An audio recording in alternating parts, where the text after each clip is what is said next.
देखिए, ये कोई विधानसभा में जा रहा हूँ परसों, और उसके बाद हमारे लोग हम मिल रहे। रणनीति तो क्या है, जनता के बीच में रहता हूँ एनी टाइम, जो सच होता है वो बोलता हूँ। जब तक मेरे शरीर में मेरा दिल धड़केगा, सांस चलेगी, तब तक सच बोलता रहूँगा।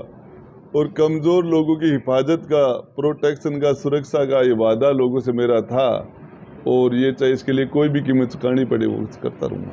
आपको लगता है कि कांग्रेस में सच बोलने की सजाएं ये होती? भरत सिंह जी 3 साल से विधानसभा में नहीं आ पा रहे, क्या उनसे ज्यादा ईमानदार आदमी कोई है क्या? क्यों नहीं आ रहे? किसने पूछा क्या उनसे? तो भ्रष्टों की पार्टी है क्या कांग्रेस?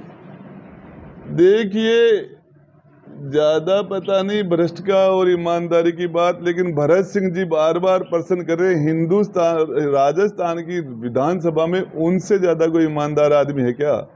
3 साल से विधानसभा के अंदर आ ही नहीं रहा वो व्यक्ति। किसी ने पूछा क्या? कोटा की रोड पे जाके बैठ गए थे मुख्यमंत्री जी को, 12 से 22 रोड कोटा जाना था, क्यों नहीं आए? क्यों फेस उस आदमी से नजर क्यों नहीं मिला पा रहे? क्या बात है। तो क्या लगता है आपको कि कांग्रेस इस तरीके की रणनीति पे चलेगी तो क्या विधानसभा में प्रदर्शन हो पाएगा? क्या आपका वो फॉर्च्यूनर का बयान है वो तो वो जाने, लेकिन मैं जहाँ तक है कि हम महिलाओं की हिफाजत नहीं कर पा रहे।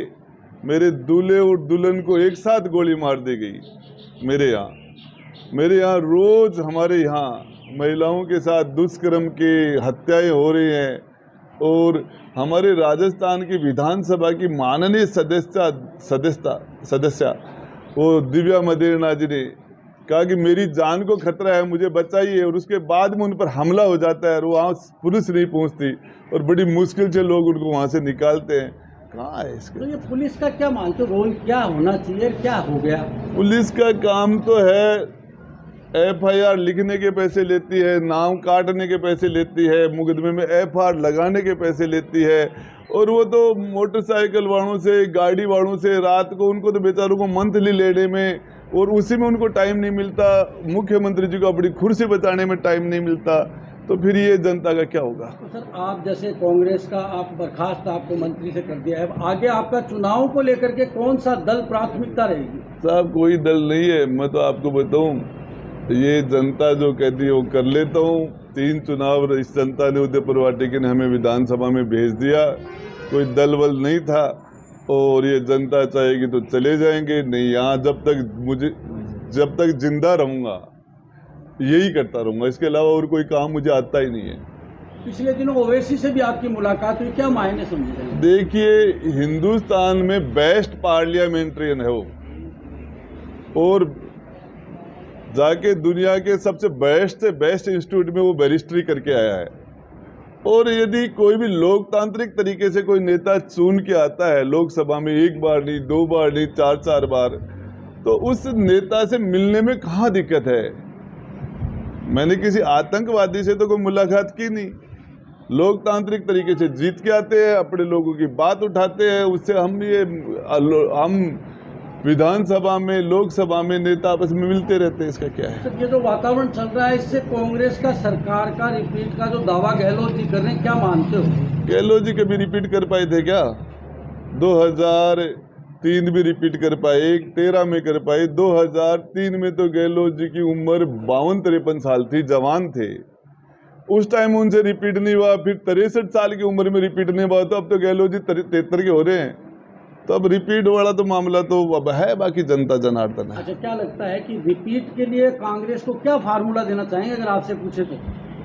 भाई, महिला सुरक्षित नहीं है, बहन बेटियां सुरक्षित नहीं है, किसानों के ऊपर जो है हमारे किसान, उनके लिए काम करो, मजदूरों के लिए करो। रोज RPSC में पेपर आउट हो रहे हैं, एक गांव में 200 थानेदार बन जाते हैं, बाकी लोग बन ही नहीं पा रहे। वो लोग तैयारी कर रहे हैं, पेपर आउट, लोग 2-2, 4-4, 5-5 साल तक तैयारी करते हैं हमारे यहाँ, और उसके बाद में वो एक बार नहीं।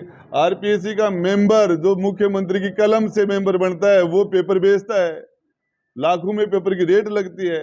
सारे मेंबर तो बच्चों में कुंठाई आ रही है। मेरे विधानसभा क्षेत्र में पिछले 3 महीने में कम से कम 30-35 लड़के आत्महत्या करके मर चुके, बेरोजगारी से तंग आके, 30-35। अभी बता रहा हूँ, 18 साल का बच्चा रिंगस के अंदर, मेरे पचलंगी का 18 साल का बच्चा ट्रेन से कट कर मरा था, और फ़ोन के ऊपर बात कर रहा था मेरी मम्मी पापा का ध्यान रखना, और मैं आर्थिक तंगी से आके और मैं आत्महत्या कर रहा हूँ, और ट्रेन की सीटी बजती है, बच्चा कट जाता है। अभी उसके बाद में भी मेरे जहाज़ के अंदर 18-20 साल का बच्चा फिर मर गया।